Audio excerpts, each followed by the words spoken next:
Hello दोस्तों, मैं निर्मल मालव। हमारे YouTube channel Nirav education Kota में आपका बहुत बहुत स्वागत है।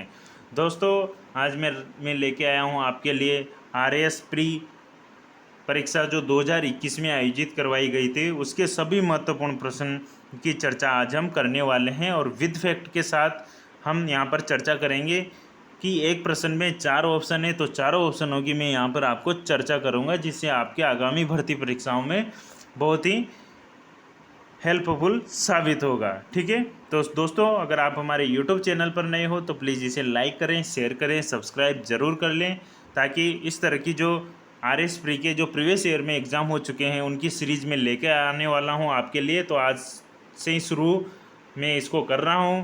जो आज पहला पेपर हमने उठाया है 27 अक्टूबर 2021 को जो आरएस प्री का पेपर हो चुका है उसके सॉल्यूशन की हम यहाँ पर चर्चा करने वाले हैं। तो प्लीज़ इसे आप सब्सक्राइब, अगर आपने हमारे यूट्यूब चैनल नीरव एजुकेशन को सब्सक्राइब नहीं किया है तो इसे ज़रूर सब्सक्राइब कर ले, ताकि इसके बाद जो पेपर हुआ है आरएस प्री का उसके भी हम सॉल्यूशन यहीं यूट्यूब चैनल पर करने वाले हैं। तो सभी दोस्तों को गुड मॉर्निंग, जय सिया राम, राधे राधे। तो शुरुआत करते हैं आज के इस जो 27 अक्टूबर 2021 को जो एग्ज़ाम हुआ है उसके सॉल्यूशन की। ठीक है, तो आइए देखते हैं पहला प्रश्न कौन सा था। पहला प्रश्न है, रुमा देवी के बारे में निम्नलिखित में से कौन सा कथन सही नहीं है। आप जब भी प्रश्न को पढ़ें तो उसको अच्छे से पढ़ें, ताकि सही है नहीं इसका आप अच्छे से पता कर सकते हैं। ठीक है, तो रोमा देवी के बारे में हमसे पूछा है कि कौन सा कथन सही नहीं है। तो यहाँ पर हमें 4 कथन दिए गए हैं, उनमें से हमें वो कथन ढूंढना है जो सही नहीं है। तो आइए देखते हैं। ऑप्शन पहला, रोमा देवी को उन्हें हस्तशिल्प के क्षेत्र में जाना जाता है। ऑप्शन बी है, वे जसरापुर खेतड़ी झुंझुनू गांव में पली बड़ी हैं। अगला सी है, उन्हें भारत हैं, उन्हें भारत के राष्ट्रपति द्वारा 2018 में नारी शक्ति पुरस्कार से सम्मानित किया गए हैं। या फिर ऑप्शन डी है, उन्होंने हजारों महिलाओं को रोजगार बढ़ावा देने में अहम भागीदारी निभाई है। तो दोस्तों, इस प्रश्न का जो सही जवाब है वो है ऑप्शन बी, क्योंकि इनका जो जन्म यहाँ पर लिखा हुआ है कि जसरापुर खेतड़ी गांव झुंझुनू में पली बड़ी हैं। तो दोस्तों, ये यहाँ पर गलत हो जाएगा। तो रोमा देवी के बारे में मैं आपको बताता हूँ। इन्हें हस्तशिल्प के क्षेत्र में जाना जाता है, ये बिल्कुल सही है। इन्हें भारत के जो राष्ट्रपति हैं द्वारा 2018 में नारी शक्ति पुरस्कार से भी इन्हें सम्मानित किया जा चुका है, और इन्होंने हजारों महिलाओं को रोजगार को बढ़ावा देने के लिए भागीदारी निभाई है। तो दोस्तों, इसमें जो ये दे रखा है ऑप्शन बी, ये गलत है, क्योंकि यहाँ पर इन्होंने दे रखा है कि वह जसरापुर खेतड़ी गांव में झुंझुनू में पली बड़ी हैं, बल्कि यहाँ पर नहीं पली बड़ी हैं। ये इनका जो जन्म स्थान है वो है राउतसर बाड़मेर में। तो ये यहाँ पर गलत हो जाएगा, और यही इस प्रश्न का सही जवाब होगा, क्योंकि प्रश्न में यही पूछा है कि कौन सा कथन सही नहीं है। तो ऑप्शन बी यहाँ पर सही नहीं है। तो दोस्तों, रोमा देवी की अगर हम थोड़ी सी चर्चा करते हैं तो रोमा देवी का जन्म कहाँ पर हुआ है? 1988 में राउतसर बाड़मेर जिले में हुआ है। चलते हैं अगले प्रश्न पर।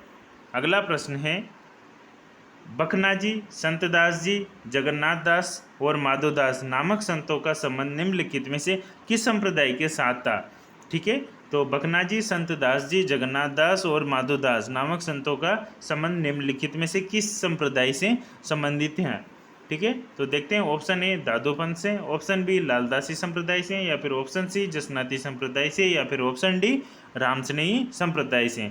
तो दोस्तों, इस प्रश्न का जो सही जवाब है वो है ऑप्शन ए दादोपंथ से। तो बखनाजी, संतदास जी, जगन्नाथ दास जी और माधो सिंह नामक संतों का संबंध जो है वो है संत दादू पंथ से। तो दोस्तों, दादू पंथ की यहाँ पर थोड़ी सी चर्चा कर लेते हैं। तो देखिए, दादू पंथ की अगर हम बात करें तो दादू पंथ के जो इनके जो प्रवर्तक हैं वो हैं संत दादू दयाल जी हैं, जिन्होंने दादू पंथ की जो स्थापना की थी वो 1574 में की थी। और संत दादू दयाल जी ने अपने जो प्रथम उपदेश दिए थे वो सांबर जयपुर में दिए थे, और इनकी जो प्रमुख पीठ की जो इन्होंने स्थापना की थी वो कहाँ पर की थी? नरेना जयपुर में इन्होंने अपनी प्रमुख पीठ जो है नारायणा उसकी स्थापना की थी। दोस्तों, अगर हम बात करते हैं दादू पंथ के शिष्यों की, तो दादू पंथ संत दादू दयाल जी के कुल 152 शिष्य थे। ठीक है, और 152 में से भी केवल 52 ही मुख्य थे जो 52 स्तंभ कहलाते थे। ठीक है दोस्तों, इन संत दादू दयाल जी की जो 152 शिष्य थे और 152 में से भी जो 52 शिष्य थे उनमें से इनके पुत्र भी शामिल थे। एक तो गरीबदास जी और मिस्किन दास जी भी इनके शिष्यों में शामिल थे। दोस्तों, एक प्रश्न बार बार एग्जाम में पूछा जाता है कि दादू पंथ के अनुयायियों को 5 पंथों में वर्गीकृत किया गए हैं, तो वो कौन कौन से हैं। ठीक है, तो इनकी एक मैंने छोटी सी ट्रिक के माध्यम से आपको समझाने की कोशिश कर रहा हूँ। उखा विखाना, ये 5 शब्द आपको याद करने हैं। उखा विखाना 1-2 बार पढ़ोगे तो अच्छे से याद हो जाएगी कि दादू पंथ के अनुयायियों को 5 पंथों में वर्गीकृत किया गया है। तो वो कौन कौन से हैं? उखा विखाना। अब देखो, उसे हैं उत्तरादे, खा से हैं खाकी, वी से हैं विरक्त, और खा से हैं खालसा, और ना से हैं नागा। तो उत्तरादे, खाकी, विरक्त और खालसा और नागा, ये 5 पंथों में दादू पंथ वर्गीकृत बटा हुआ है। ठीक है, तो आप इस चीज़ को भी ध्यान रखिए। ये प्रश्न अधिकतर एग्जाम में पूछ लिया जाता है। चलते हैं अगले प्रश्न पर।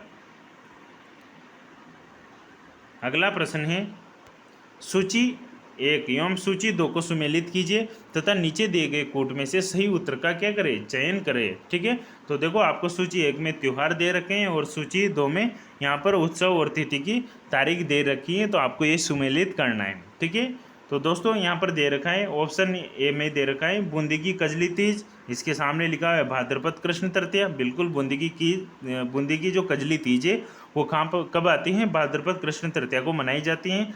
तो आप ऐसे प्रश्नों को जब सोल्व करो तो जैसे आपको ऑप्शन मिल जाए कि हाँ इसका ये सही है, तो आप उसको फटाफट ऑप्शन में देख लो। जैसे ए में 1, तो देखो ए में 1 पहला में भी आ रहा है, दूसरे में भी आ रहा है, बाकी ये दोनों ऑप्शनों में नहीं आ रहा, तो दोनों ऑप्शन तो हो जाएंगे यहाँ पर कट। अब आपको दोनों प्रश्न ही देखने हैं। अब अगले ऑप्शन पे चलते हैं, होली। देखो, होली के सामने लिखा हुआ है फाल्गुन पूर्णिमा। बिल्कुल सही है, होली फाल्गुन पूर्णिमा को ही आती है। तो बी में देख लो 2, बिल्कुल ये भी सही है। ठीक है, अब देखते हैं ऑप्शन सी, पर्युषण पर्व। बिल्कुल सही है, पर्युषण पर्व भी भाद्र माह में आता है और गणगौर चैत्र माह में आती हैं। तो सी में 3 हो जाएगा और डी में 4 हो जाएगा। तो सी में 3 और डी में 4। तो इस प्रश्न का जो सही जवाब है वो है ऑप्शन बी, यानी कि बूंदी की जो कजली तीज है वो भाद्रपद कृष्ण तृतीया को मनाई जाती है, होली फाल्गुन पूर्णिमा को आती है, पर्युषण पर्व भाद्रपद माह को आता है और गणगौर चैत्र माह में मनाई जाती है।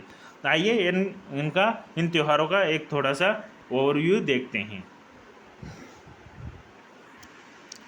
अगर हम बात करते हैं यहाँ पर बूंदी की कजली तीज, तो इसके भी कुछ उपनाम भी हैं जिनकी भी चर्चा आज हम कर लेते हैं।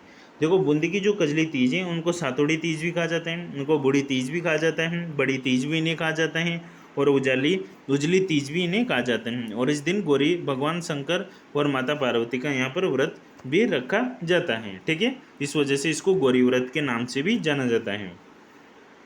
दोस्तों, होली की बात करें तो होली राजस्थान का सबसे रंगीला त्यौहार है।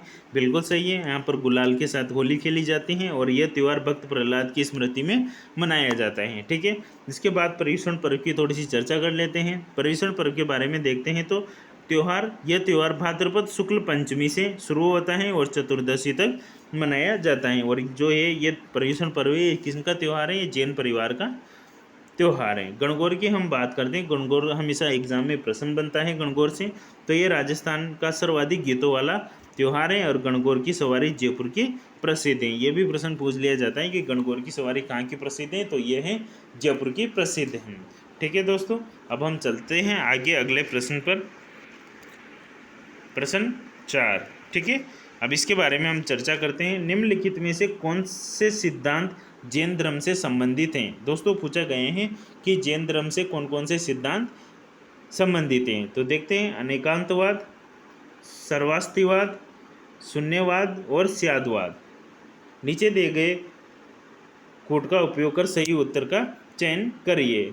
ठीक है, तो निम्नलिखित में से कौन कौन से सिद्धांत जैन धर्म से संबंधित हैं? तो दोस्तों, इस प्रश्न का जो सही जवाब है वो है ऑप्शन ए, यानी कि पहला और चौथा जो जैन धर्म से संबंधित है। एक तो अनेकांतवाद है और एक स्यादवाद है, दोनों जैन धर्म के सिद्धांत से संबंधित हैं। ठीक है, तो इस प्रश्न का जो सही जवाब है वो है ऑप्शन ए, यानी कि अनेकांतवाद और स्यादवाद दोनों जैन धर्म से संबंधित हैं।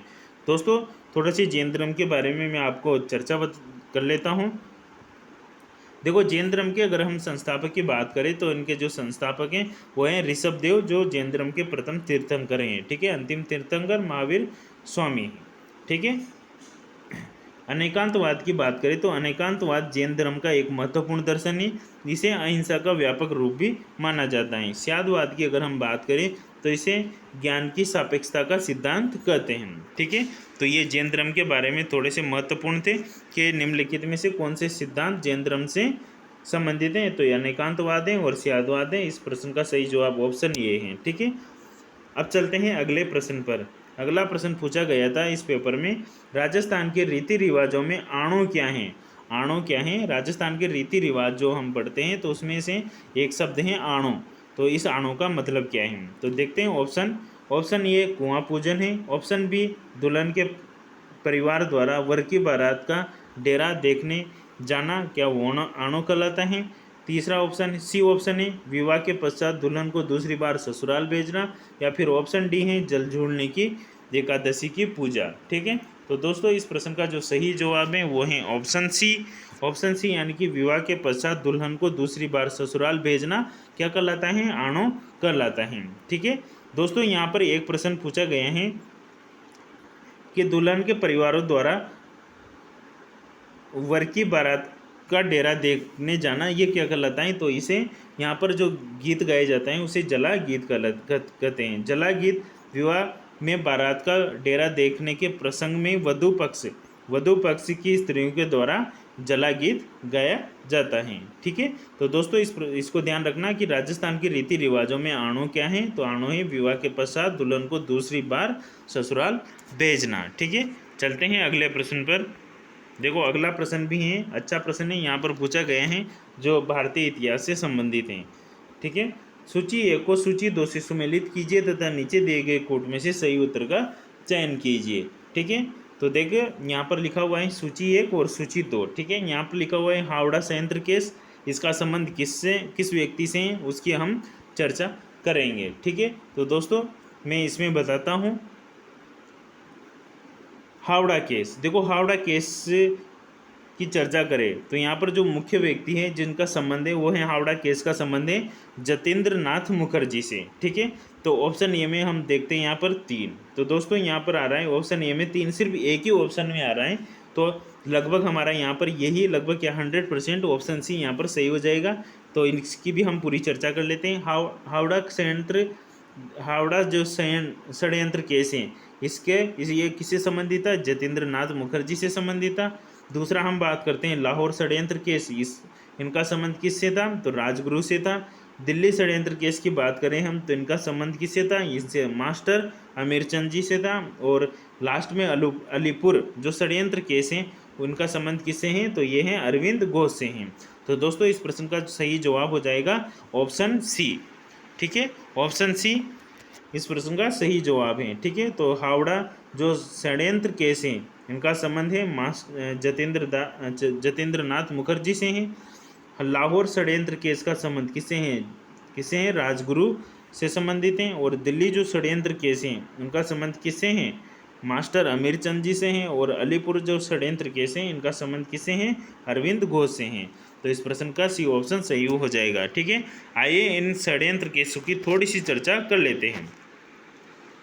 हावड़ा षड्यंत्र केस की बात करें तो 1910 ईस्वी में बंगाल के क्रांतिकारी थे जतेंद्र नाथ मुखर्जी, जिन्हें बाघा जतीन के नाम से भी जाना जाता है, को एक पुलिस उप अधीक्षक की हत्या के मामले में अभियुक्त बनाकर हावड़ा षड्यंत्र केस इन पर चलाया गया था। लाहौर षड्यंत्र केस की बात करें तो 1928 से 31 में यह चला था। और यहाँ पर भगत सिंह, सुखदेव और राजगुरु ने 1928 में लाहौर में एक ब्रिटिश पुलिस अधिकारी सॉन्डर्स की गोली मारकर हत्या कर दी थी। इस वजह से इन पर लाहौर षड्यंत्र केस चला था। ठीक है, सॉन्डर्स की हत्या की वजह से इन तीनों को फांसी की सजा सुनाई गई थी। दिल्ली षड्यंत्र केस की बात करते हैं तो दिल्ली षड्यंत्र केस 1912 में रास बिहारी बोस द्वारा योजना बनाई गई थी। और इस केस में कलकत्ता से दिल्ली राजधानी स्थानांतरण के समारोह में वायसराय लॉर्ड हार्डिंग के जुलूस पर क्या फेंका गया था? बम फेंका गया था। इस केस में बसंत विश्वास, बालमुकुंद, अवध बिहारी और मास्टर अमीरचंद को यहाँ पर फांसी दी गई थी। अलीपुर षड्यंत्र केस की अगर हम चर्चा करते हैं तो 1908 से 9 में ये हुआ था। और कहाँ पर हुआ था? मणिक तल्ला कलकत्ता में बम बनाने की फैक्ट्री पकड़ी गई थी, जिसमें अरविंद घोष को और बारेंद्र घोष को यहाँ पर मुकदमा चलाया गया था। तो आप इनका भी ध्यान रखिए, ठीक है। अगले प्रश्न की अगर हम चर्चा करते हैं तो अगला प्रश्न है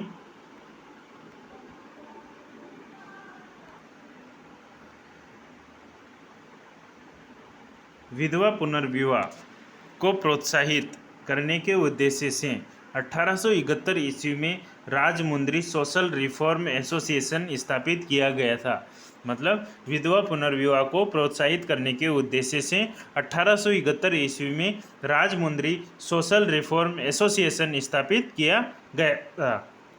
किनके द्वारा किया गया था? तो आइए देखते हैं। ऑप्शन ए वीरेशलिंगम द्वारा, ऑप्शन बी के राधाकृष्ण पिल्लई द्वारा, ऑप्शन सी के टी तेलंग द्वारा और ऑप्शन डी गोपालाचारियार द्वारा। ठीक है, तो दोस्तों इस प्रश्न का जो सही जवाब है वो है ऑप्शन ए वीरेशलिंगम द्वारा। तो विधवा पुनर्विवाह को प्रोत्साहित करने के उद्देश्य से 1871 ईस्वी में राजमुंद्री सोशल रिफॉर्म एसोसिएशन स्थापित किनके द्वारा किया गया था? तो वीरेशलिंगम द्वारा ये स्थापित किया गया था। आइए इनके स्पेशल फैक्ट की चर्चा करते हैं। ठीक है, देखो स्पेशल फैक्ट में वीरेशलिंगम इनको गद्दे ब्रह्मा के नाम से ख्याति इनको मिली हुई है। और के टी तेलंग की अगर हम बात करें तो ये भारतीय राष्ट्रीय कांग्रेस के पहले सचिव थे। ठीक है, तो इस प्रश्न का इसको भी आप अच्छे से ध्यान रखना। कभी कभी एग्जाम में प्रश्न रिपीट हो जाते हैं तो आप इनको अच्छे से पढ़ना, किस तरह से प्रश्न पूछे गए हैं उसी तरह से आप तैयारी करें। ठीक है, और जितना हो सके उतना आप प्रीवियस ईयर में जितने भी प्रश्न पूछे गए हैं उन सबको आप रिवाइज जरूर करके एग्जाम देने पहुँचे। ठीक है, इससे आपको बहुत हेल्प मिलेगी कि एग्जामिनर का लेवल क्या होता है प्रश्न पूछने में। ठीक है, तो विधवा पुनर्विवाह को प्रोत्साहित करने के उद्देश्य से 1871 ईस्वी में राजमुंद्री सोशल रिफॉर्म एसोसिएशन स्थापित किया गया था। किनके द्वारा? तो वीरेशलिंगम के द्वारा स्थापित किया गया था। ठीक है, चलते हैं अगले प्रश्न पर। अगला प्रश्न है इंडियन इंस्टीट्यूट ऑफ साइंस की स्थापना बेंगलोर में कब और किनके प्रयासों से हुई है? इंडियन इंस्टीट्यूट ऑफ साइंस की स्थापना बेंगलोर में कब और किनके प्रयासों से हुई है? ठीक है, तो आइए ऑप्शन देखते हैं। ऑप्शन ए 1917 में प्रफुल्ल चंद्र रॉय द्वारा, ऑप्शन बी 1930 में जेसी बोस द्वारा, या फिर ऑप्शन सी 1919 में जमशेदजी टाटा द्वारा, या फिर ऑप्शन डी 1911 में मेघनाथ शाह द्वारा। तो दोस्तों इस प्रश्न का जो सही जवाब है वो है ऑप्शन सी, यानी कि 1919 में जमशेदजी टाटा द्वारा इंडियन इंस्टीट्यूट ऑफ साइंस की स्थापना की गई है। आइए स्पेशल फैक्ट की चर्चा कर लेते हैं। ठीक है, इंडियन इंस्टीट्यूट ऑफ साइंस यह बेंगलुरु में स्थित है। 1958 में इस संस्थान को विश्वविद्यालय अनुदान आयोग द्वारा डीम्ड विश्वविद्यालय का दर्जा दिया गया था। चलते हैं अगले प्रश्न पर। अगला प्रश्न है, अब यह प्रश्न 2-3 बार एग्जाम में पूछ भी लिया गए हैं। ठीक है, जैसे उस क्रांतिकारी महिला का नाम बताइए जिन्होंने बिजोलिया किसान आंदोलन में भाग लिया और उन्हें गिरफ्तार भी किया गया तथा 1930 के सत्याग्रह और 1932 के सविनय अवज्ञा आंदोलन में भी इन्होंने भाग लिया और जेल भी चली गई। अब प्रश्न कितना घुमा फिरा के पूछा है, पूरी डिटेल प्रश्न में दे दी गई है और आपसे उनके बारे में पूछ लिए गए हैं। ठीक है, तो उस क्रांतिकारी महिला का नाम बताइए जिसने बिजोलिया किसान आंदोलन में भाग लिया और उसे गिरफ्तार किया गया तथा 1930 के सत्याग्रह और 1932 के सविनय अवज्ञा आंदोलन में भी भाग लिया और जेल भी चली गई। तो आइए ऑप्शन देखते हैं। Option A Rama Devi, option B Ratna Shastri, option C Anjana Devi Chaudhary, या फिर ऑप्शन डी किशोरी देवी। ठीक है, तो दोस्तों इस प्रश्न का जो सही जवाब है वो है ऑप्शन ए रमा देवी। तो रमा देवी थी वो। तो आइए रमा देवी के बारे में हम चर्चा कर लेते हैं। रमा देवी जो पंडित लादूराम जोशी की कौन थी? पत्नी थी ये। ठीक है, तो उस क्रांतिकारी महिला का क्या नाम है? रमा देवी हैं, जो बिजोलिया किसान आंदोलन के समय भाग लिया और गिरफ्तार हुई। 1930 में सत्याग्रह और 1932 में सविनय अवज्ञा आंदोलन में भाग लिया और जेल भी चली गई थी। ठीक है, आइए अगले प्रश्न की चर्चा करते हैं। अगला प्रश्न है सूची 1 को सूची 2 से मिलान कीजिए और नीचे दिए गए कोटों का सही उत्तर चुनिए। ठीक है, तो सूची 1 में तीर्थंकर दे रखे हैं और उनके संज्ञान मतलब उनके जो प्रतीक चिन्ह हैं वो दे गए हैं, तो आपको इनको पहचानना है। ठीक है, तो देखते हैं। पार्श्वनाथ जी हैं, आदिनाथ जी हैं, महावीर जी हैं और शांतिनाथ जी हैं। तो दोस्तों इनको अब हम मिलान करते हैं। देखो पार्श्वनाथ जी, इनका जो जो संज्ञान है, जो प्रतीक चिन्ह है पार्श्वनाथ जी का, जैन तीर्थंकर पार्श्वनाथ जी हैं, इनका जो प्रतीक चिन्ह है वो है आदिनाथ जी का है सर्प। ठीक है, तो ऑप्शन ए में 3 कहाँ पर आ रहा है, तो देखो दोस्तों इसमें दे रखा है ऑप्शन डी में मात्र एक ही ऑप्शन में यहाँ पर प्रश्न मिल रहा है। ठीक है, प्रश्न का उत्तर यहाँ पर मिल रहा है। तो पार्श्वनाथ जी का संबंध किस प्रतीक से है, सर्प से है। आदिनाथ जी की बात करें तो आदिनाथ जी का वृषभ है। महावीर जी की बात करें तो महावीर जी का सिंह है। और शांतिनाथ जी की बात करें तो इनका प्रतीक चिन्ह कौन सा है, हिरण है। ठीक है, तो इस प्रश्न का सही जवाब हो जाएगा ऑप्शन डी। ठीक है, चलते हैं अगले प्रश्न पर। अगला प्रश्न है, जोधपुर नरेश मानसिंह की रानी कौन थी, भटियाणी प्रताप कुंवरी ने अपने द्वारा बनाए गए मंदिर को पुनः अन्यत्र बनवाया, क्योंकि पहले वाला मंदिर जमीन में धंस गया था और उसने उसकी प्राण प्रतिष्ठा 1857 में करवाई थी। उस मंदिर का क्या नाम है। देखो प्रश्न पूरी डिटेल दे देता है और उसमें छोटा सा प्रश्न यहाँ पर पूछ लिया जाता है। ठीक है, तो जोधपुर नरेश मानसिंह की रानी भटियाणी रानी कौन थी, प्रताप कुंवरी ने अपने द्वारा बनाए गए मंदिर को पुनः अन्यत्र बनवाया, क्योंकि पहले वाला मंदिर जमीन में धंस गया था और उसने उसकी प्राण प्रतिष्ठा 1857 में करवाई थी। और उस मंदिर का क्या नाम है, तो आइए ऑप्शन देखते हैं। ऑप्शन ए Kunj Bihari Mandir, option B Mahamandir, option C Ghanshyam ji का मंदिर, या फिर ऑप्शन डी तीजा मान जी का मंदिर। तो दोस्तों इस प्रश्न का जो सही जवाब है वो है ऑप्शन डी तीजा मान जी का मंदिर। जो किसने बनवाया था, भटियाणी रानी थी प्रताप कुंवरी ने इसका निर्माण करवाया था। ठीक है, तो आइए स्पेशल फैक्ट की चर्चा कर लेते हैं थोड़े से। जोधपुर में स्थित तीजा मांझी के मंदिर का निर्माण मारवाड़ के राजा मानसिंह 1803 से 1843 तक इनका शासन था। इनकी रानी थी रानी प्रताप कुंवरी ने करवाया था। ठीक है, चलते हैं अगले प्रश्न पर। अगला प्रश्न है, मौर्यकालीन मूर्तियों में मणिभद्र यक्ष नाम से अंकित मूर्ति किस स्थान से प्राप्त हुई है। मौर्यकालीन मूर्तियों में मणिभद्र यक्ष नाम की जो मूर्ति थी वो किस स्थान से प्राप्त हुई है, तो आइए ऑप्शन देखते हैं। Option A Jhing ka Nagra, option B Nauhgram, option C Besnagar, या फिर ऑप्शन डी परखम। तो दोस्तों इस प्रश्न का सही जवाब कौन सा है, ऑप्शन डी परखम। ऑप्शन डी इस प्रश्न का सही जवाब है। तो मौर्यकालीन मूर्तियों में मणिभद्र यक्ष नाम से अंकित मूर्ति किस स्थान से प्राप्त हुई है, तो परखम से प्राप्त हुई हैं। दोस्तों इस परखम के बारे में थोड़ी सी चर्चा कर लेते हैं कि यह परखम कहाँ पर स्थित है। देखो परखम यह यूपी का एक गांव है जो मथुरा जिले में स्थित है। यह मूर्ति वर्तमान में मथुरा संग्रहालय में स्थित है और इस मूर्ति को कुणिक के शिष्य थे गोमित्र ने बनवाया था। ठीक है, चलते हैं अगले प्रश्न पर। अगला प्रश्न है, भारत छोड़ो आंदोलन के दौरान कनकलता बरुआ नामक एक कन्या ने जनता का एक जुलूस निकाला और पुलिस की परवाह न करते हुए थाने में घुसने के प्रयास में गोली खाई। ये घटना किस स्थान की है। ठीक है, तो भारत छोड़ो आंदोलन के समय कनकलता बरुआ नामक एक कन्या ने जनता का एक जुलूस निकाला और पुलिस की परवाह न करते हुए थाने में घुसने के प्रयास में गोली खाई। यह घटना किस स्थान की है, तो आइए ऑप्शन देखते हैं। ऑप्शन ए सोनितपुर की है, option B Maidanpur, option C Korapur, या फिर ऑप्शन डी गोहरपुर। तो दोस्तों इस प्रश्न का जो सही जवाब है वो है ऑप्शन डी गोहरपुर की ये घटना है, जिसमें भारत छोड़ो आंदोलन के समय कनकलता बरुआ एक कन्या थी जिन्होंने एक जनता का जुलूस निकाला और पुलिस की परवाह न करते हुए थाने में घुसने के प्रयास से गोली खाई। ठीक है, तो ये घटना किस स्थान की है, तो ये गोहरपुर की है। तो आइए इसके स्पेशल फैक्ट की चर्चा करते हैं। असम निवासी कनकलता बरुआ, देखो कहाँ की रहने वाली है, असम की रहने वाली थी कनकलता बरुआ। भारत की स्वतंत्रता सेनानी थी।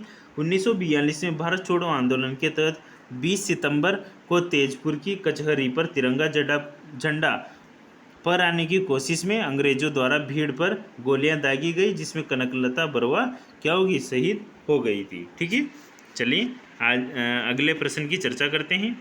अब यहाँ पर आते हैं पुस्तक और उनके लेखक। ठीक है, तो निम्नलिखित में से कौन सा एक युग्म सही सुमेलित नहीं है।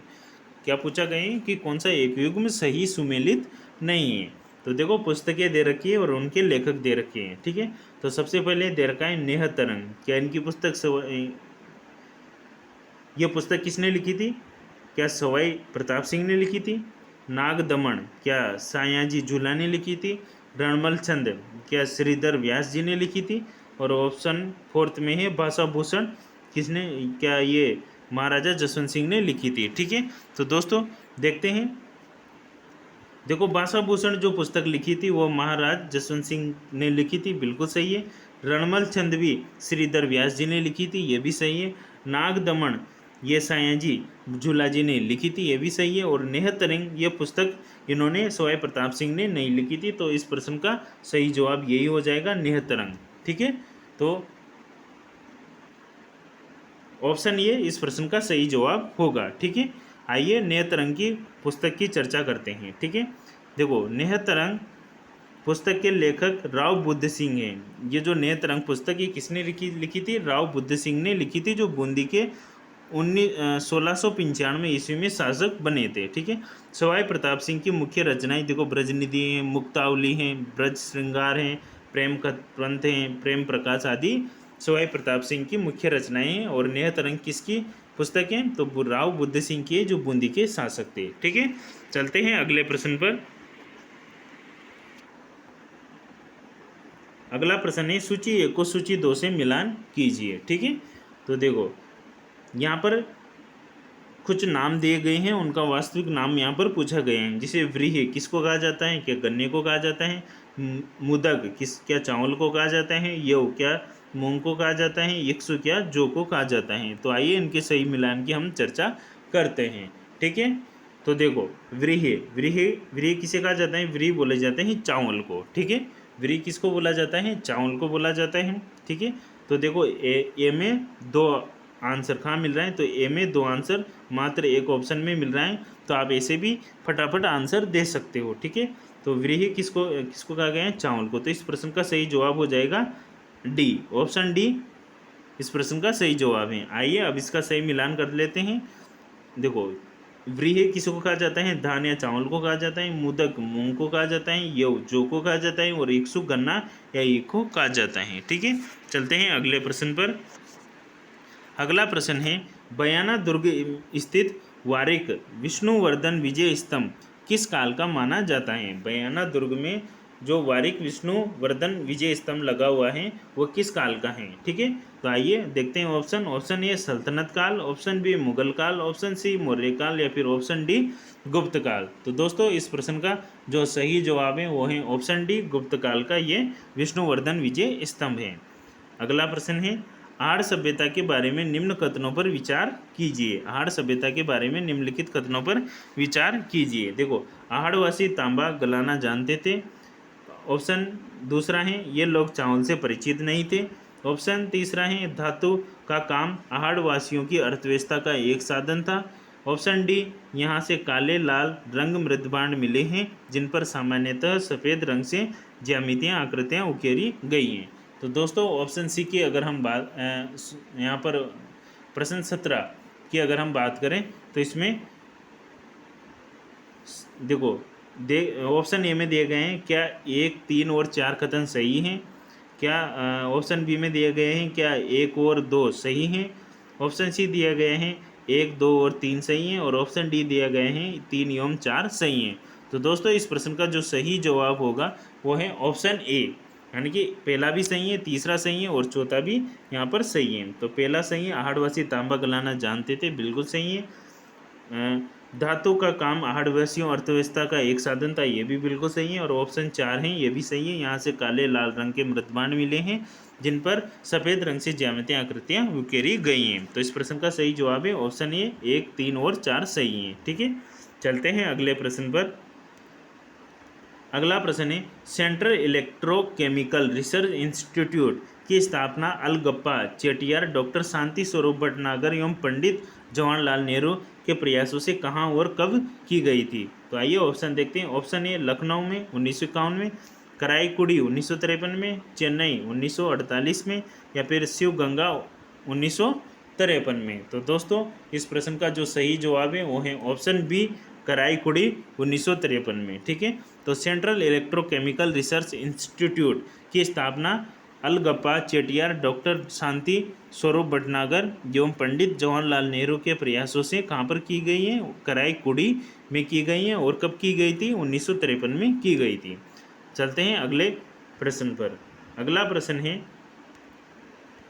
टोटी आभूषण शरीर के किस हिस्से में पहना जाता है? टोटी आभूषण शरीर के किस हिस्से में पहना जाता है? आइए ऑप्शन देखते हैं। ऑप्शन ए नाक में, ऑप्शन बी हाथ में, ऑप्शन सी कटी यानी कमर में, या फिर ऑप्शन डी कान में। तो दोस्तों इस प्रश्न का सही जवाब है ऑप्शन डी कान में। आइए अगले प्रश्न पर चलते हैं। अगला प्रश्न है, सूची 1 को सूची 2 से मिलान करना है। ठीक है, अब देखो यहाँ पर युद्ध दिए गए हैं और उनके सन यहाँ पर दिए गए हैं, तो आपको ये मिलान करना है कि कौन सा युद्ध कब लड़ा गया था। ठीक है, तो देखो गागरोन का युद्ध, देखो गागरोन का युद्ध लड़ा गया था कब? 1519 में, ये बिल्कुल सही है। दूसरा आता है सारंगपुर का युद्ध। सारंगपुर का युद्ध ये लड़ा गया था, कब लड़ा गया था? सारंगपुर का युद्ध लड़ा गया था 1437 में, 1437 में। और सुमेल, गिरी सुमेल का युद्ध कब लड़ा गया था? गिरी सुमेल का युद्ध जो लड़ा गया था वो लड़ा गया था 1544 में। ठीक है, और साहेबा पाहेबा का युद्ध लड़ा गया था, ये लड़ा गया था 1541-42 में। तो दोस्तों इस प्रश्न का जो सही जवाब है वो है ऑप्शन बी। ऑप्शन बी यहाँ पर सही जवाब है। गागरोन का युद्ध 1519 में लड़ा गया था, सारंगपुर का युद्ध 1437 में लड़ा गया था, और गिरी सुमेल का युद्ध 1544 में लड़ा गया था, और साहेबा पाहेबा का युद्ध 1541-42 में लड़ा गया था। ठीक है, तो सही जवाब हो जाएगा ऑप्शन बी। ठीक है, चलते हैं अगले प्रश्न पर। अगला प्रश्न है, राजस्थान में कहाँ वैदिक यंत्रालय छापाखाना स्थापित किया गया है? तो आइए ऑप्शन देखते हैं। ऑप्शन ए जोधपुर में, ऑप्शन बी उदयपुर में, ऑप्शन सी अजमेर में, या फिर ऑप्शन डी जयपुर में। तो राजस्थान में कहाँ पर वैदिक यंत्रालय छापाखाना स्थापित किया गया था? तो दोस्तों इस प्रश्न का जो सही जवाब है वो है ऑप्शन सी अजमेर। अजमेर में छापाखाना, वैदिक यंत्रालय छापाखाना स्थापित किया गया है। ठीक है, चलते हैं अगले प्रश्न पर। अगला प्रश्न है, ये भी सुमेलित वाला प्रश्न है, आपको सुमेलित करना है। देखो लोक वाद्य यंत्र दिए गए हैं और प्रख्यात उनके कलाकार दिए गए हैं। ठीक है, तो देखते हैं ऑप्शन इनमें। देखो भपंग, भपंग जो लोक वाद्य यंत्र हैं इनके कलाकार कौन है? जहूर खां। इनके कलाकार कौन है? जहूर खां इनके कलाकार हैं। अगला वाद्य यंत्र है नड़। नड़ वाद्य यंत्र हैं, इनके कलाकार कौन है? तो इनके कलाकार हैं नड़ वाद्य यंत्र को कर्णा भील। अगला है अलगोजा। अलगोजा, अलगोजा जो लोक वाद्य यंत्र हैं इनके कलाकार कौन हैं? इनके कलाकार हैं रामनाथ चौधरी। और खड़ताल इनके जो कलाकार हैं वो हैं सादिक खां। ठीक है, तो दोस्तों इस प्रश्न का जो सही जवाब है वो है ऑप्शन ए। ऑप्शन ए में यहाँ पर 2, 3, 1, 4। ठीक है, तो भपंग, भपंग के जो कलाकार हैं वो हैं जहूर खां। नड़ के जो कलाकार हैं वो हैं कर्णा भील। और अलगोजा जिनके जो कलाकार है वो है रामनाथ चौधरी। और खड़ताल के जो कलाकार है वो है सादिक खां। ठीक है, चलते हैं अगले प्रश्न पर। अगला प्रश्न है,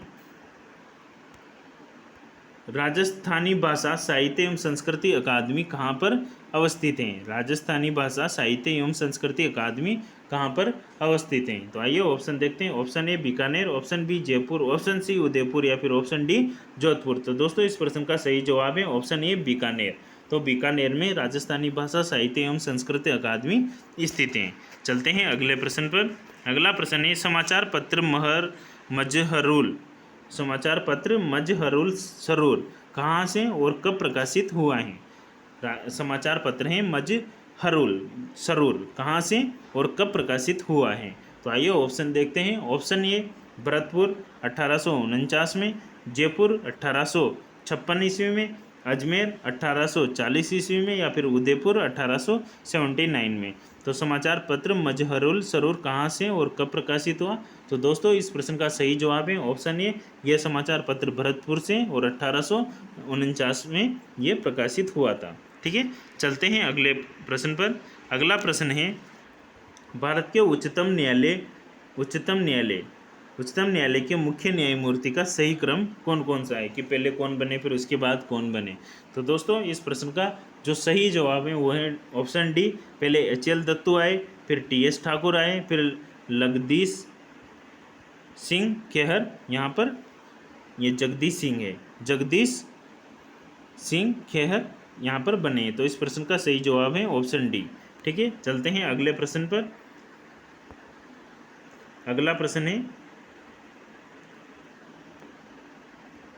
राज्य विधान परिषद के उत्साधन के लिए राज्य विधानसभा द्वारा संविधान के अनुच्छेद 169 के अंतर्गत स्वीकृत संकल्प के बारे में निम्नलिखित में से कौन सा कथन सही है। राज्य विधान परिषद के उत्साधन के लिए राज्य विधानसभा द्वारा संविधान के अनुच्छेद 169 के अंतर्गत स्वीकृत संकल्प के बारे में निम्नलिखित में से कौन सा कथन सही है। ठीक है, तो इस प्रश्न का जो सही जवाब है वो है, देखते हैं, ऑप्शन बी, केंद्र सरकार द्वारा कोई बाध्यता आरोपित नहीं करता है कि वह संसद के विधि निर्माण हेतु कार्यवाही करे। तो ये इसका सही जवाब हो जाएगा, आप इनको भी पढ़ें। अगला प्रश्न देखते हैं। अगला प्रश्न पूछा गया था, राजस्थान विधानसभा की प्रक्रिया तथा कार्य संचालन संबंधी नियमों के अनुसार निम्नांकित में से कौन से विभाग के प्राक्कलन समिति के नियंत्रणाधीन नहीं है।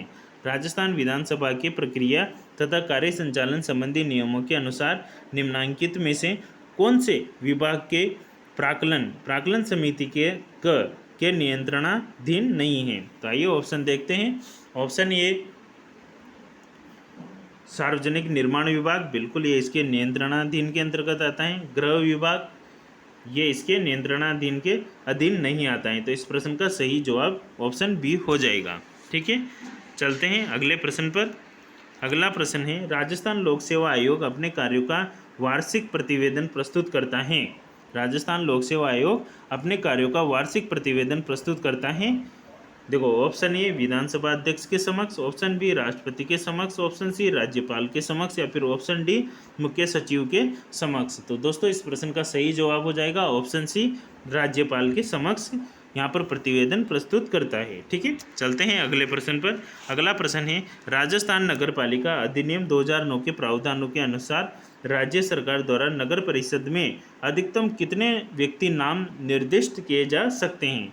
आइए ऑप्शन देखते हैं। Option A 10, option B 12, option C 8, या फिर ऑप्शन डी 6। तो कितने व्यक्तियों का नाम निर्दिष्ट किया जा सकता है। तो ऑप्शन सी 8 व्यक्तियों के नाम निर्दिष्ट किए जा सकते हैं। ठीक है, चलते हैं अगले प्रश्न पर। अगला प्रश्न है, निम्नलिखित में से नागरिक अधिकार पत्र के मूल तत्वों में कौन सम्मिलित नहीं है। निम्नलिखित में से नागरिक अधिकार पत्र के मूल तत्वों में कौन सम्मिलित नहीं है। ठीक है, तो देखते हैं। ऑप्शन ए, विभाग अथवा अभिकरण द्वारा प्रदान की जा रही सेवाओं का विवरण, बिल्कुल ये इसमें सम्मिलित होता है। ऑप्शन बी है सेवाओं का लाभ उठाने के लिए विभिन्न विधियों को प्रचारित करना, बिल्कुल ये भी इसमें सम्मिलित है। ऑप्शन सी है किसी लोक अभिलेख की अपेक्षा करना, ये भी इसमें सम्मिलित है। और ऑप्शन डी है अभिकरण के कार्य के निरीक्षण का प्रावधान, ये इसमें सम्मिलित नहीं है। तो यही इसका सही जवाब हो जाएगा। तो निम्नलिखित में से नागरिक अधिकार पत्र के मूल तत्वों में कौन सम्मिलित नहीं है। तो अभिकरण के कार्य के निरीक्षण का प्रावधान इसमें सम्मिलित नहीं है। तो इस प्रश्न का सही ऑप्शन डी हो जाएगा। ठीक है, चलते हैं अगले प्रश्न पर। अगला प्रश्न है, राजस्थान प्रशासनिक सेवा अधिकारियों को पहली बार जिला कलेक्टर के रूप में पद स्थापना निम्नांकित में से किस वर्ष की गई थी। राजस्थान प्रशासनिक सेवा अधिकारियों की पहली बार जिला कलेक्टर के रूप में पद स्थापना निम्नांकित में से किस वर्ष में की गई थी। ठीक है, तो दोस्तों आइए ऑप्शन देखते हैं। ऑप्शन ए 2021 में, ऑप्शन बी 2013 में, ऑप्शन सी 2009 में, या फिर ऑप्शन डी 2018 में। तो दोस्तों इस प्रश्न का सही जवाब है ऑप्शन सी 2009 में। राजस्थान प्रशासनिक सेवा अधिकारियों की पहली बार जो जिला कलेक्टर के रूप में पद स्थापना हुई वो 2009 में की गई थी। ठीक है, चलते हैं अगले प्रश्न पर। अगला प्रश्न है, राजस्थान के निम्नांकित मुख्यमंत्रियों में से कौन लोकसभा के सदस्य नहीं रहे। मतलब जो नीचे दे गए हैं मुख्यमंत्री, उनमें से कौन सा मुख्यमंत्री हैं जो कौन से मुख्यमंत्री हैं जो लोकसभा के सदस्य नहीं रहे हैं। ठीक है, तो देखते हैं। पहला दिया गया है हरिदेव जोशी, दूसरा है भैरों सिंह शेखावत, तीसरा है टीकाराम पालीवाल, या फिर ऑप्शन 4 है यहाँ पर बरकतुल्ला खान। तो सही उत्तर क्या क्या हो जाएगा इसमें से कि राजस्थान के जो मुख्यमंत्री रहे हैं कौन कौन लोकसभा के सदस्य नहीं रहे हैं। ठीक है, तो इसमें जो सदस्य नहीं रहे हैं तो ध्यान रखना हरिदेव जोशी भी यहाँ पर लोकसभा के सदस्य नहीं रहे। ठीक है, और भैरों सिंह शेखावत भी, ये भी लोकसभा के सदस्य नहीं रहे हैं। और इसमें जो ऑप्शन 4 दिया है बरकतुल्ला खान, ये भी लोकसभा के सदस्य नहीं रहे हैं। तो केवल टीकाराम पालीवाल ही एक ऐसे व्यक्ति थे जो लोकसभा के सदस्य रहे हैं। तो प्रश्न में पूछा गया है कि कौन कौन से लोकसभा के सदस्य नहीं रहे हैं। तो ऑप्शन इसमें है एक ऑप्शन इसका राइट हो जाएगा ऑप्शन डी। ऑप्शन डी 1, 2 और 4 ये लोकसभा के सदस्य नहीं रहे हैं। ठीक है, तो चलते हैं अगले प्रश्न पर। अगला प्रश्न है निम्नांकित में से कौन राजस्थान राज्य मानवाधिकार आयोग के अध्यक्ष पद पर नियुक्त हेतु अधिकृत हैं। निम्नलिखित में से कौन राजस्थान राज्य मानवाधिकार आयोग के अध्यक्ष के पद पर नियुक्त हेतु अधिकृत हैं। ऑप्शन देखते हैं। ऑप्शन ए मुख्य सचिव स्तर का अधिकारी, ऑप्शन बी उच्च न्यायालय का मुख्य न्यायाधीश, ऑप्शन सी प्रमुख समाजसेवी व्यक्ति, या फिर ऑप्शन डी पुलिस महानिदेशक स्तर का अधिकारी। तो दोस्तों इस प्रश्न का सही जवाब है ऑप्शन बी उच्च न्यायालय का मुख्य न्यायाधीश। ठीक है, चलते हैं अगले प्रश्न पर। अगला प्रश्न है राजस्थान ग्राम पंचायती राज अधिनियम 1994 की किस धारा को संशोधित कर ग्राम सेवक के स्थान पर ग्राम विकास अधिकारी वीडियो अभिव्यक्ति को प्रतिस्थापित किया गया है। तो राजस्थान पंचायती राज अधिनियम 1994 की किस धारा को संशोधित करके ग्राम सेवक के स्थान पर ग्राम विकास अधिकारी अभिव्यक्ति को प्रतिस्थापित किया गया है। आइए ऑप्शन देखते हैं। Option A 88, option B 89, option C 91, या फिर ऑप्शन डी 90। तो दोस्तों इस प्रश्न का जो सही जवाब है वो है ऑप्शन बी 89। तो राजस्थान पंचायती राज अधिनियम 1994 की किस धारा में संशोधन किया गया है। 89 में किया गया है। चलिए अगले प्रश्न पर चलते हैं। अगला प्रश्न है भारतीय संविधान के अनुच्छेद 103 के तहत राष्ट्रपति लोकसभा सदस्यों की निर्भरताओं से संबंधित किसी भी प्रश्न पर कोई निर्णय देने से पूर्व निम्नलिखित में से किसकी राय लेगा। ठीक है, भारतीय संविधान के अनुच्छेद 103 के तहत राष्ट्रपति लोकसभा सदस्यों की निर्भरताओं से संबंधित किसी भी प्रश्न पर कोई निर्णय देने से पूर्व किसकी राय लेता है। ठीक है, आइए ऑप्शन देखते हैं। ऑप्शन ए लोकसभा अध्यक्ष की, ऑप्शन ए लोकसभा अध्यक्ष की, ऑप्शन बी निर्वाचन आयोग की, ऑप्शन सी उच्चतम न्यायालय की, या फिर ऑप्शन डी महान्यायवादी की। तो दोस्तों इस प्रश्न का सही जवाब होगा निर्वाचन आयोग की यहाँ पर क्या ली जाती है, राय ली जाती है। तो ऑप्शन बी यहाँ पर सही हो जाएगा। ठीक है, चलते हैं अगले प्रश्न पर। अगला प्रश्न है राष्ट्रीय न्यायिक नियुक्ति आयोग से संबंधित कौन से संविधान संशोधन अधिनियम को उच्चतम न्यायालय की संविधान पीठ ने असंवैधानिक घोषित कर दिया था। राष्ट्रीय न्यायिक नियुक्ति आयोग से संबंधित कौन से संविधान संशोधन अधिनियम को उच्चतम न्यायालय की संविधान पीठ ने असंवैधानिक घोषित कर दिया था। तो आइए ऑप्शन देखते हैं। ऑप्शन ए 98वां संविधान संशोधन, 97वां संविधान संशोधन, 99वां संविधान संशोधन, या फिर 100 यानी कि 100वां संविधान संशोधन। तो दोस्तों इस प्रश्न का सही जवाब है ऑप्शन सी 99वें संविधान संशोधन को राष्ट्रीय न्यायिक नियुक्ति आयोग से उच्चतम न्यायालय की संविधान पीठ ने असंवैधानिक घोषित कर दिया था। ठीक है, चलते हैं अगले प्रश्न पर। अगला प्रश्न है राज्य निर्वाचन आयोग राजस्थान से संबंधित निम्नलिखित कथनों पर विचार कीजिए। कथन पहला है राज्य निर्वाचन आयोग राजस्थान का गठन दिसंबर 1994 में हुआ। दूसरा कथन है इसका एक सचिव होता है जो राज्य का मुख्य निर्वाचन अधिकारी भी होता है। तो ऑप्शन देखते हैं, क्या केवल एक सही है, केवल दो सही है, एक और दो दोनों सही है, या फिर ऑप्शन डी न तो पहला और न ही दूसरा सही है। तो दोस्तों इस प्रश्न का सही जवाब है ऑप्शन बी, यहाँ पर केवल दूसरा सही है। ठीक है, राज्य निर्वाचन आयोग राजस्थान का गठन दिसंबर 1994 में हुआ, ये गलत है। ठीक है, तो चलते हैं इसका जो सही इस फैक्ट देखते हैं। राज्य निर्वाचन आयोग राजस्थान का गठन जुलाई 1994 में भारतीय संविधान के अनुच्छेद 243 के तहत किया गया था। ठीक है, चलते हैं अगले प्रश्न पर। अगला प्रश्न है, विशाखा व अन्य बनाम राजस्थान राज्य व अन्य मुकदमा संबंधित है। ऑप्शन ए महिलाओं की तबादला नीति से, ऑप्शन बी कामकाजी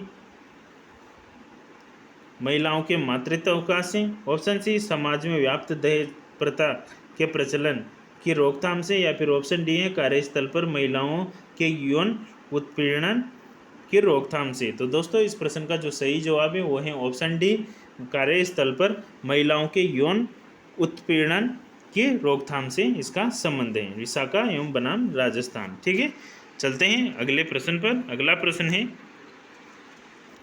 गुरुमुख निहाल सिंह को राजस्थान का प्रथम राज्यपाल नियुक्त किया था, कब किया था?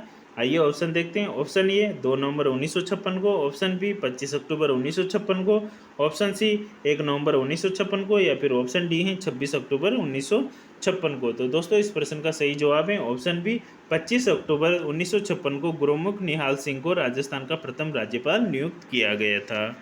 चलते हैं अगले प्रश्न पर। अगला प्रश्न है, संविधान के मूल कर्तव्यों को जिसकी सिफारिश पर सम्मिलित किया गया था वह है, मतलब वो समिति कौन सी या फिर वो कौन सा आयोग था जिसके तहत संविधान के मूल कर्तव्यों को शामिल किया गया था। तो आइए ऑप्शन देखते हैं। ऑप्शन ए स्वर्ण सिंह समिति की सिफारिश पर, ऑप्शन बी शाह आयोग की सिफारिश पर, ऑप्शन डी प्रशासनिक सुधार आयोग की सिफारिश पर, या फिर ऑप्शन डी है संस्थानम समिति की सिफारिश पर। तो दोस्तों इस प्रश्न का जो सही जवाब है वो है ऑप्शन ए, स्वर्ण सिंह समिति की सिफारिश पर संविधान के मूल कर्तव्यों को शामिल किया गया था। ठीक है, चलते हैं अगले प्रश्न पर। अगला प्रश्न है, राजस्थान उच्च न्यायालय के निम्नांकित न्यायाधीशों में से कौन राजस्थान सरकार के राज्य मंत्री के पद पर आसीन रहे? राजस्थान उच्च न्यायालय के निम्नांकित न्यायाधीशों में से कौन राजस्थान सरकार के राज्य मंत्री के पद पर भी आसीन रहे? ठीक है, तो देखते हैं ऑप्शन एक है, ऑप्शन पहला option A justice Mohammad Yamin, option B justice Suraj Narayan Didwania, option C justice Farooq Hasan, या फिर option D justice Yadram Meena. तो दोस्तों इस प्रश्न का सही जवाब है option C justice Farooq Hasan, जो राजस्थान उच्च न्यायालय के न्यायाधीश भी रहे हैं और राज्य मंत्री भी रहे हैं। ठीक है, चलते हैं अगले प्रश्न पर। अगला प्रश्न है, भारत के संविधान में वर्णित नीति निर्देशक तत्वों का सुमेलित युग्म पहचानिए। भारतीय संविधान में वर्णित नीति निर्देशक तत्व है उनका सुमेलित युग्म पहचानिए। ठीक है, तो देखते हैं। ऑप्शन ए समान न्याय और निःशुल्क विधिक सहायता क्या अनुच्छेद 42 में है, ऑप्शन बी कृषि और पशुपालन का संगठन क्या अनुच्छेद 43 में है, ऑप्शन सी है ग्राम पंचायतों का संगठन क्या अनुच्छेद 41 में है, और पुरुषों और स्त्रियों दोनों को का समान कार्य के लिए समान वेतन क्या अनुच्छेद 39 में है। तो दोस्तों इस प्रश्न का जो सही जवाब है वो है ऑप्शन सी। ऑप्शन सी में है ग्राम पंचायतों का संगठन किसमें है अनुच्छेद 41 में। यहाँ पर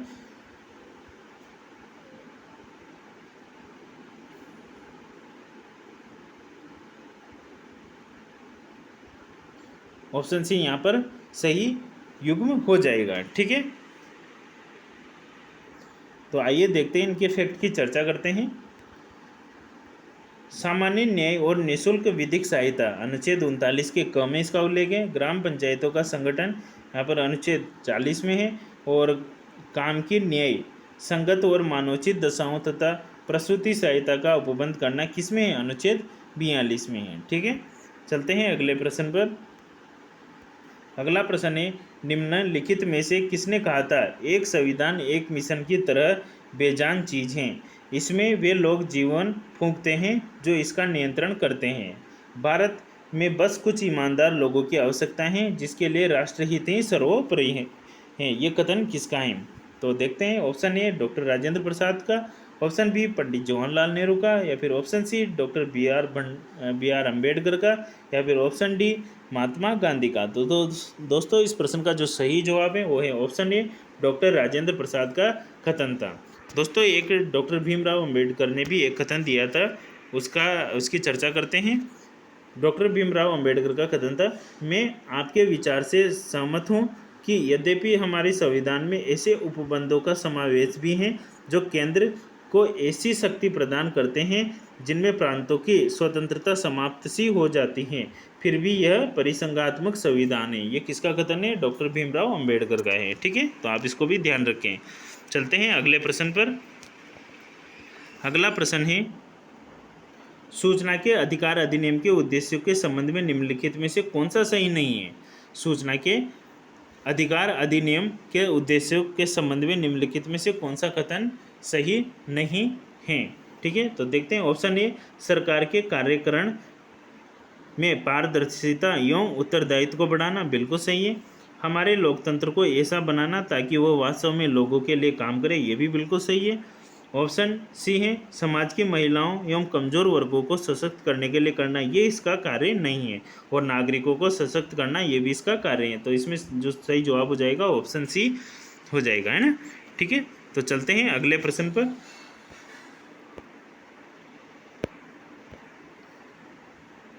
अगला प्रश्न है, दोस्तों अगर आप हमारे YouTube चैनल पर नए हो तो प्लीज़ इसे लाइक ज़रूर करें। ठीक है, अगला प्रश्न है, निम्न में से किस जिले में उप उष्ण पर्वतीय वन पाए जाते हैं? निम्नलिखित में से किस जिले में उप उष्ण पर्वतीय वन पाए जाते हैं? तो देखते हैं। ऑप्शन ए सिरोही में, ऑप्शन बी उदयपुर में, ऑप्शन सी बांसवाड़ा में, या फिर ऑप्शन डी झालावाड़ में। तो दोस्तों उप उष्ण जो पर्वतीय वन वो केवल सिरोही जिले में पाए जाते हैं। तो इस प्रश्न का जो सही जवाब है वो है ऑप्शन ए सिरोही। चलते हैं अगले प्रश्न पर। कौन से वर्ष राजस्थान सौर ऊर्जा नीति घोषित की गई थी? कौन से वर्ष में राजस्थान जो सौर ऊर्जा नीति थी वो घोषित की गई थी? तो आइए ऑप्शन देखते हैं। ऑप्शन ए 2015 में, ऑप्शन बी 2017 में, ऑप्शन सी 2019 में, या फिर ऑप्शन डी 2018 में। तो दोस्तों इस प्रश्न का सही जवाब है ऑप्शन सी 2019 में राजस्थान सौर ऊर्जा नीति घोषित की गई थी। ठीक है, चलते हैं इसके स्पेशल फैक्ट की तरफ। राजस्थान सौर ऊर्जा नीति 2019 का शुभारंभ 19 दिसंबर 2019 को जयपुर में हुआ था। ठीक है, तो चलते हैं अगले प्रश्न पर। अगला प्रश्न है, निम्न में से कौन सा सुमेलित नहीं है? जो सुमेलित नहीं है उसकी चर्चा हम करते हैं। ठीक है, तो देखो ऑप्शन ए देखते हैं। बाल्खस झील ये कहाँ पर स्थित है? कजाकिस्तान, बिल्कुल सही है। टिटिकाका झील ये कहाँ पर स्थित है? बोलीविया पेरू में स्थित है, ये भी बिल्कुल सही है। इरी झील ये यूएसए में कनाडा में स्थित है। बेकाल झील दोस्तों ये गलत है, यूक्रेन में नहीं है। बेकाल झील यूक्रेन में नहीं है। तो दोस्तों इस प्रश्न का सही जवाब हो जाएगा ऑप्शन डी, जो बेकाल झील कहाँ पर स्थित है? रूस के साइबेरिया क्षेत्र में स्थित है, जो विश्व की सबसे गहरी झील भी मानी जाती हैं। ठीक है, चलते हैं अगले प्रश्न पर। अगला प्रश्न है, गोगेलाव संरक्षित क्षेत्र किस जिले में स्थित है? गोगेलाव संरक्षित क्षेत्र किस जिले में स्थित है? तो दोस्तों देखते हैं। ऑप्शन ए पाली में, ऑप्शन बी चूरू में, ऑप्शन सी नागौर में, या फिर ऑप्शन डी जालौर में। तो दोस्तों इस प्रश्न का सही जवाब है ऑप्शन सी नागौर। तो गोगेलाव संरक्षित क्षेत्र कहाँ पर स्थित है? नागौर जिले में स्थित है। चलते हैं आज के अगले प्रश्न पर।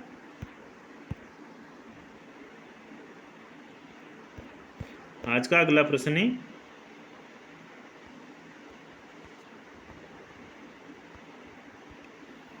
सूची 1 को सूची 2 से यहाँ पर मिलान करना है।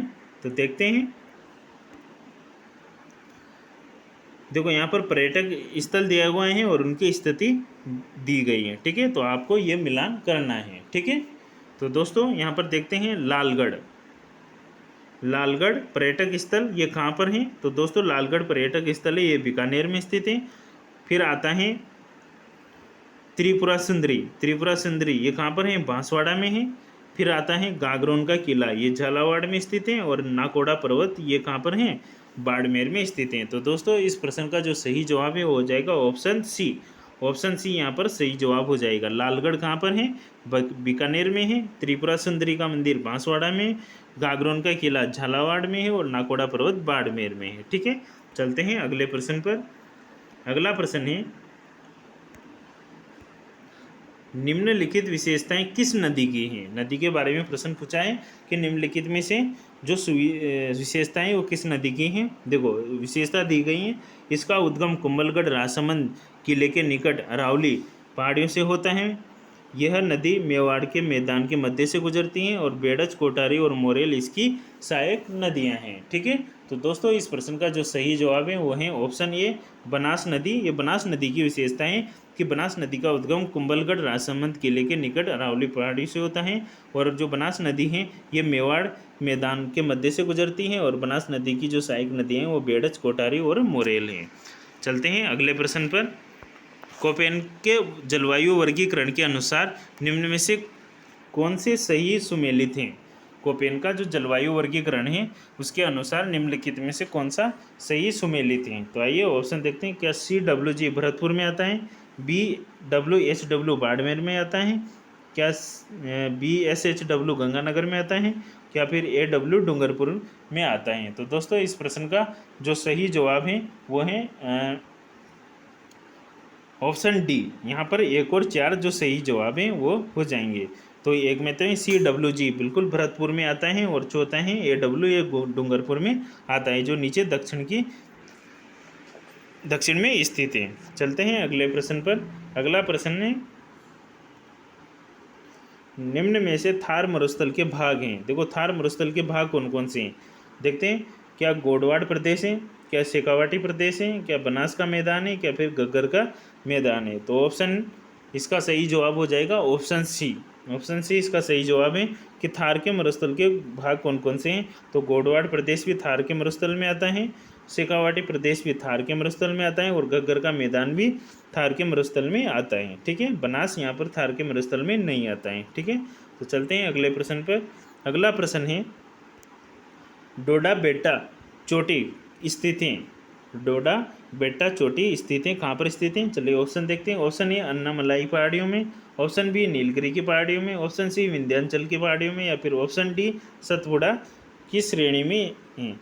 तो दोस्तों इस प्रश्न का जो सही जवाब है वो है ऑप्शन बी, नीलगिरी की पहाड़ियों में डोडा बेटा जो चोटी है वो स्थित है। नीलगिरी की पहाड़ियाँ कहाँ पर स्थित हैं? तमिलनाडु में स्थित हैं। चलते हैं अगले प्रश्न पर। अगला प्रश्न है राजस्थान में अनुसूचित जनजाति जनसंख्या का द्वितीय स्थान पर सर्वाधिक प्रतिशत हैं किस जिले का है? तो जनगणना 2011 के अनुसार राजस्थान में अनुसूचित जनजाति जनसंख्या का द्वितीय स्थान पर सर्वाधिक जो प्रतिशत हैं वो किस जिले का है? दूसरे नंबर पर जो है वो किस जिले का है? तो आइए ऑप्शन देखते हैं। ऑप्शन ए बांसवाड़ा जिले का, ऑप्शन बी प्रतापगढ़ जिले का, या फिर ऑप्शन सी डूंगरपुर जिले का, या फिर ऑप्शन डी दौसा जिले का। तो दोस्तों इस प्रश्न का जो सही जवाब है वो है ऑप्शन सी, डूंगरपुर जिले का यहाँ पर द्वितीय स्थान है। ठीक है, देखो फैक्ट में है 2011 की जनगणना के अनुसार राजस्थान में सर्वाधिक अनुसूचित जनजाति जनसंख्या प्रतिशत वाले जिले कौन कौन से हैं? बांसवाड़ा में सर्वाधिक हैं 76.4% है, फिर दूसरे स्थान पर डूंगरपुर आता है 70.8% है, और फिर तीसरे स्थान पर प्रतापगढ़ आता है जिसका प्रतिशत है 63.4% है। ठीक है, तो चलते हैं अगले प्रश्न पर। अगला प्रश्न है सुमेलित करने वाला। यहाँ पर जिला दिए गए हैं और उसके प्रमुख उद्योगों को हमें सुमेलित करना है। ठीक है, तो दोस्तों यहाँ पर दिया गया है कि उदयपुर जिले में कौन सा उद्योग है। उदयपुर जिले में कौन सा उद्योग लगा हुआ है तो ये देखते हैं हम। तो उदयपुर में कौन सा प्रमुख उद्योग है? तो उदयपुर में है सीसा जस्ता। याद हो तो आपको राणा लाखा के समय यहाँ पर जावरा उदयपुर में एक सीसा जस्ता की खान का उदय हुआ था जो विश्व की सबसे बड़ी सीसा जस्ता की खान थी। ठीक है, नागौर की बात करें तो नागौर में कौन सा उद्योग है? तो नागौर में है सफ़ेद सीमेंट, भीलवाड़ा में है वस्त्र उद्योग और कोटा में है रसायन उद्योग। ठीक है, तो ये इसका सही सुमेल लेते हैं, यानी कि ऑप्शन डी यहाँ पर सही उत्तर हो जाएगा। उदयपुर में सीसा जस्ता, नागौर में सफ़ेद सीमेंट, भीलवाड़ा में वस्त्र उद्योग और कोटा में रसायन उद्योग यहाँ पर है। ठीक है, तो चलते हैं अगले प्रश्न पर। अगला प्रश्न है जो मोस्ट इम्पोर्टेंट है, काफ़ी बार एग्जामों में पूछ लिया गया है, इस बार भी RS प्री में पूछा गया था। निम्नलिखित में से कौन सा जिला राजस्थान में मरु त्रिकोण का भाग नहीं है? मरु त्रिकोण में मात्र 3 जिले आते हैं। कौन कौन से आते हैं? एक तो बीकानेर आता है, एक जैसलमेर आता है और एक कौन सा आता है? जोधपुर आता है। ठीक है। तो इसमें यही पूछा गया है कि मरुत त्रिकोण में राजस्थान का कौन सा जिला शामिल नहीं है। तो दोस्तों इसमें जो सही जवाब हो जाएगा option C, option C Barmer इसमें शामिल नहीं है। तो देखो यहाँ पर डायग्राम के माध्यम से आपको समझाया गया है कि मरुत त्रिकोण में कौन कौन से जिले आते हैं। बीकानेर में उत्तर में, इधर साइड में चलोगे तो जैसलमेर आ जाएगा, इधर जोधपुर आ जाएगा। ठीक है। तो चलते हैं अगले प्रश्न पर। अगला प्रश्न है, महिलाओं के सशक्तिकरण हेतु इंदिरा महिला शक्ति निधि की शुरुआत हुई थी। महिला सशक्तिकरण हेतु इंदिरा महिला शक्ति निधि की शुरुआत हुई थी। ऑप्शन देखते हैं। ऑप्शन ए 18 दिसंबर 2019, ऑप्शन बी 18 दिसंबर 2018, ऑप्शन सी 18 दिसंबर 2016 या फिर ऑप्शन डी 18 दिसंबर 2017। तो दोस्तों इस प्रश्न का सही जवाब है ऑप्शन ए 18 दिसंबर 2019 को महिलाओं के सशक्तिकरण हेतु इंदिरा महिला शक्ति निधि की शुरुआत की गई थी। चलिए अगले प्रश्न पर चलते हैं। अगला प्रश्न है, अग्रिम अनुमानों के अनुसार 2020-21 में स्थिर कीमतों पर 2011-12 में राजस्थान की प्रति व्यक्ति आय हैं। दोस्तों ये प्रश्न बार बार एग्जाम में रिपीट होता रहता है, तो आप इसके डेटा को तो 101% याद कर ही लेना, क्योंकि आगे भी पूछा जाएगा और हमेशा ही पूछा जाता है। ठीक है। तो दोस्तों देखते हैं, अग्रिम अनुमानों के अनुसार 2020-21 में स्थिर कीमतों पर 2011-12 के अनुसार राजस्थान की प्रति व्यक्ति आय कितनी है। तो दोस्तों देखते हैं। Option A 79,722 rupees, B option है 97,227 रुपये, ऑप्शन सी है 72,297 रुपये या फिर ऑप्शन डी है 75,527 रुपये। तो दोस्तों इस प्रश्न का सही जवाब है ऑप्शन सी 72,297 रुपये यहाँ की प्रति व्यक्ति आई थी। ठीक है। ये तो था दोस्तों स्थिर कीमतों पर। अगर आपसे प्रचलित कीमतों पर पूछे तो 1,09,366 रुपये प्रचलित कीमतों पर प्रति व्यक्ति आए हैं। चलते हैं अगले प्रश्न पर। राजस्थान की परवन बहुउद्देश्य परियोजना सिंचाई परियोजना निम्न जिलों को सिंचाई सुविधा प्रदान करेगी। किन किन जिलों को जो परवन बहुउद्देश्य सिंचाई परियोजना है वो किन किन जिलों को सिंचाई सुविधा प्रदान करती हैं। तो आइए ऑप्शन देखते हैं। ऑप्शन ए झालावाड़, बारां और कोटा, ऑप्शन बी टोंक, बूंदी और कोटा, ऑप्शन सी कोटा, बूंदी और झालावाड़ या फिर ऑप्शन डी झालावाड़ और भीलवाड़ा। तो दोस्तों इस प्रश्न का जो सही जवाब है वो है ऑप्शन ए झालावाड़, बारां और कोटा जिले को प्रवन बहुउद्देश्य सिंचाई परियोजना सिंचाई सुविधा में पेयजल यहाँ पर जल प्रदान करती हैं। सिंचाई सुविधा के साथ साथ प्रवन बहुउद्देश्य योजना यहाँ पर पेयजल आपूर्ति भी प्रदान करती हैं। तो यह परियोजना इन जिलों के यानी कि झालावाड़, बारां और कोटा जिले के कुल 1821 गांवों को पेयजल आपूर्ति भी प्रदान करवाती हैं। ठीक है। चलते हैं आज के अगले प्रश्न पर। देखो आज का अगला प्रश्न है, राजस्थान का राज्य पुष्प है। राजस्थान का राज्य पुष्प है कौन सा है। तो आइए ऑप्शन देते हैं। कचनार, option B Rohira, option C सूरजमुखी या फिर ऑप्शन डी नाग केसर। तो दोस्तों राजस्थान का जो राज्य पुष्प है वो है ऑप्शन बी रोहिड़ा। रोहिड़ा को राज्य पुष्प का दर्जा दिया गया है। तो चर्चा करते हैं रोहिड़ा के बारे में। ठीक है। तो रोहिड़ा को सरकार द्वारा 31 अक्टूबर 1983 को राज्य पुष्प घोषित किया गया।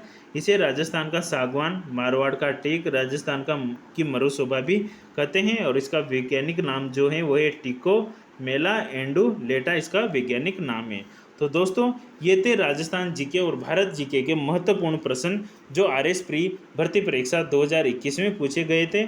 इसी तरह से अब मैं आपको जो 2021 से पहले जो 2018 में, 17 में, 16 में जो भी RS प्री के जो एग्ज़ाम हो चुके हैं उनके राजस्थान जीके के प्रश्न की चर्चा मैं करने वाला हूं। तो आप निरंतर बने रहे हमारे YouTube चैनल के साथ। इसी तरह से आपको इन प्रश्नों का रिवाइज करवाया जाएगा। ठीक है। तो दोस्तों अगर आप हमारे YouTube चैनल पर नए हो तो प्लीज़ इसे लाइक कर ले, शेयर कर ले और सब